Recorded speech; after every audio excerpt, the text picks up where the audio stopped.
आरती की सहेली नेहा आती है आरती को बुलाने के लिए। आरती, ओ आरती, घर में नहीं हो क्या? चलो नहाने के लिए। हाँ नेहा, जा रही हूँ, 1 मिनट रुको। इतना कहकर दोनों नहाने के लिए निकल जाती है। दोनों नदी में नहा रही थी और नहा करके घर आती है और मंदिर में जाकर पूजा करती है। यह दोनों का रोजाना का काम है। हर रोज के तरह दोनों आज भी नहा रही थी। तभी उस गांव के मुखिया का बेटा और मुखिया का बॉडीगार्ड पुलिस आ जाता है और उन दोनों को नहाते हुए देख लेता है। तभी मुखिया का बेटा कहता है, अरे वो देखो कितनी सुंदर लड़कियां नहा रही है, आज तो मजा ही आ जाएगा।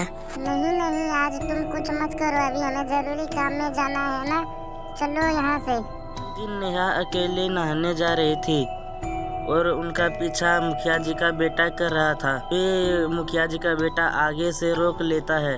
नेहा पूरी तरह से डर जाती है। तुम बहुत सुंदर हो, मैं तुमसे बहुत प्यार करता हूँ, तुम मेरा प्रपोज एक्सेप्ट कर लो, राजनी बना करके रखूंगा तुम्हें। मुझे जाने दो, मुझे बहुत डर लग रहा है। मेरा घर में मेरे पापा के अलावा कोई नहीं है, प्लीज मुझे जाने दो। मुखिया जी का बेटा उसका बात नहीं मानता है। नेहा के साथ बहुत गलत करता है और उन्हें गोली मार देता है। नेहा मर जाती है। मरते ही वह चुड़ैल बन जाती है।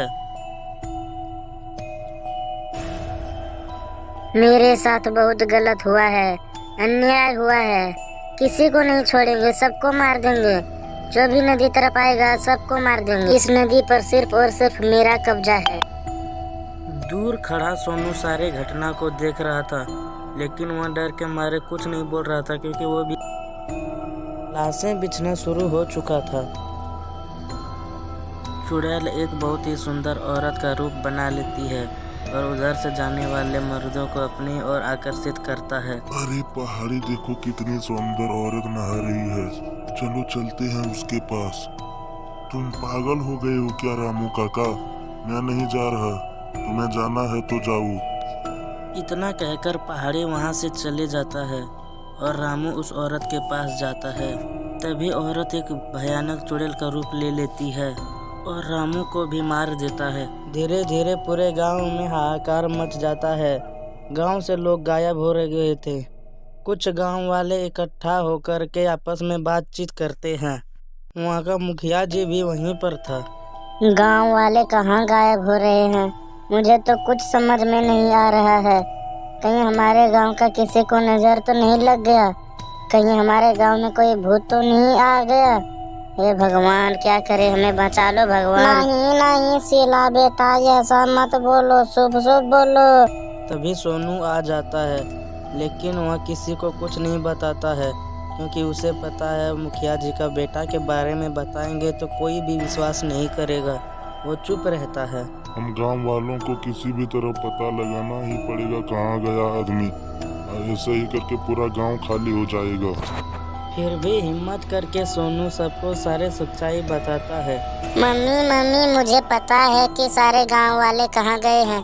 कल जब मैं जंगल से आ रहा था तभी मैंने देखा कि मुखिया अंकल का बेटा आरती दीदी को गोली मार दिया।